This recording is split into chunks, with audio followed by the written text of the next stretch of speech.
Hi class, it's my privilege to welcome you to 1 Corinthians Online here at Pentecostal Theological Seminary.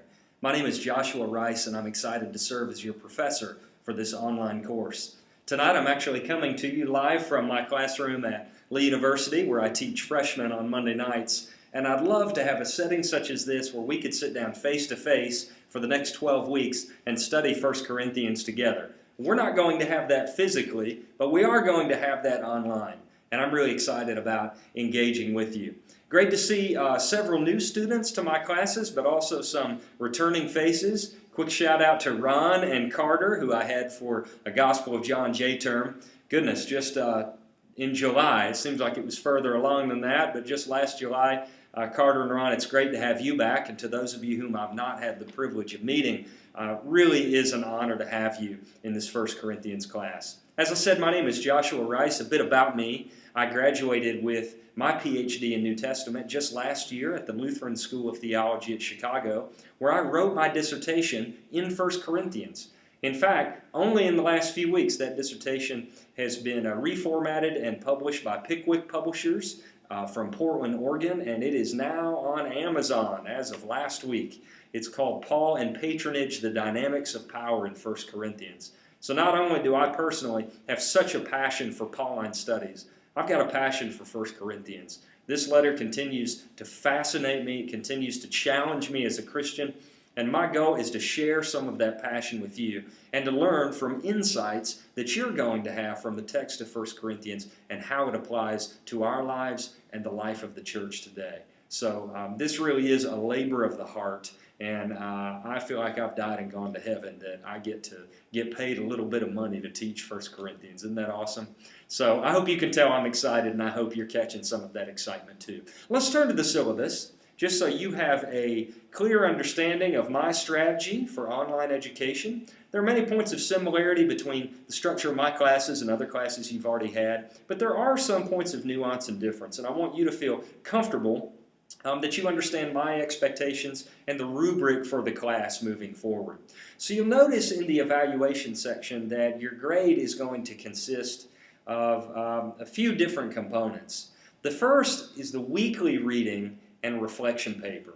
Here's the major difference between me and some other online professors. I'm not crazy big on online posting as a way to manage the real guts of the weekly work of the course.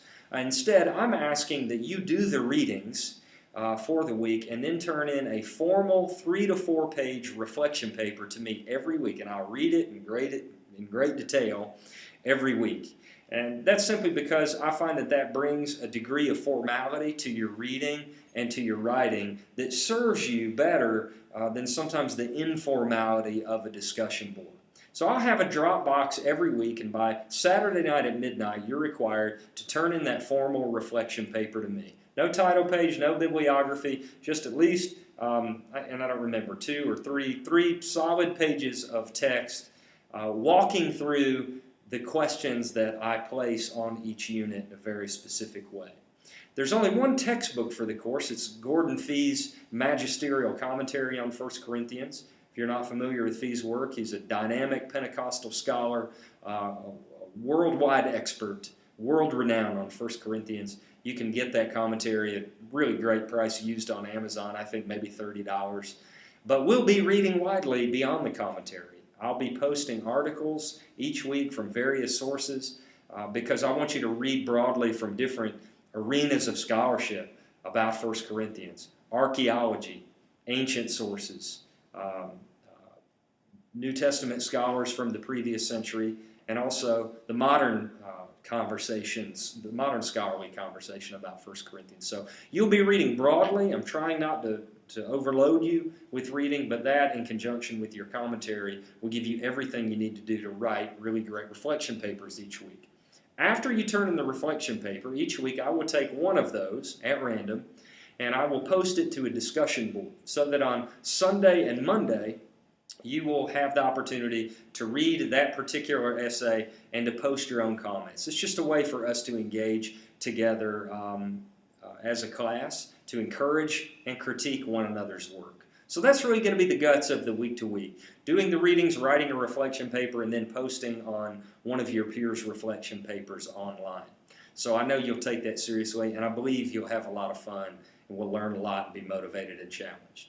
Second, you can see that there's a term paper for the course. All of the strictures for that are laid out in the syllabus. We'll talk a lot about that as we move forward. I don't want to cover any of that ground here. Suffice to say right now, you just want to be on the lookout for a theme or a passage in 1 Corinthians that really sparks something in you. Because the best research papers come when we come out of a subject that really interests us and grabs us. So as you're reading around in 1 Corinthians, pay attention. If something pulls at your heart or at your curiosity, that may be a great paper subject. And I can guide you in developing an outline and a great source list for efficient writing. Third, if you are a Greek student, you'll notice the Greek exam that you'll take at some point during the course. And if you're not a Greek student, not taking the course for Greek credit, there will be a week devoted to preaching 1 Corinthians, and you'll turn in a formal manuscript sermon. And again, I'll have plenty of time to give you some coaching on those assignments as we come close to the due date. Right now, just know they're on the horizon. And I think that's it in terms of the syllabus. We're going to be jumping right into week 1, where we're going to be studying this week the city of ancient Corinth. There was a popular quip among sailors. Corinth, as you'll learn this week, was an important port city, an important city in which much commerce and trade occurred. And a popular quip among sailors said, "Not for every man is the journey to Corinth." You know why? Because Corinth was kind of the Las Vegas of its day. It was known for being a place where you could go and lose all your money, spending it on prostitution and drinking parties and all sorts of licentiousness. Corinth was a town with a reputation. And I'm going to be asking the question to you this week, what difference does the history of Corinth make in our reading of the New Testament? What difference does the political situation of Corinth make in our reading of 1 Corinthians? What difference do the cults of Corinth, the commerce and economy of Corinth, what difference do those historical realities play in our reading of 1 Corinthians? Here's what I think you're going to see. I think you're going to see that the foundation that you lay this week in studying the history of this ancient city is going to intersect in dramatic ways with the problems and issues that we're going to be reading about in the text of 1 Corinthians. So I want to encourage you to dig in.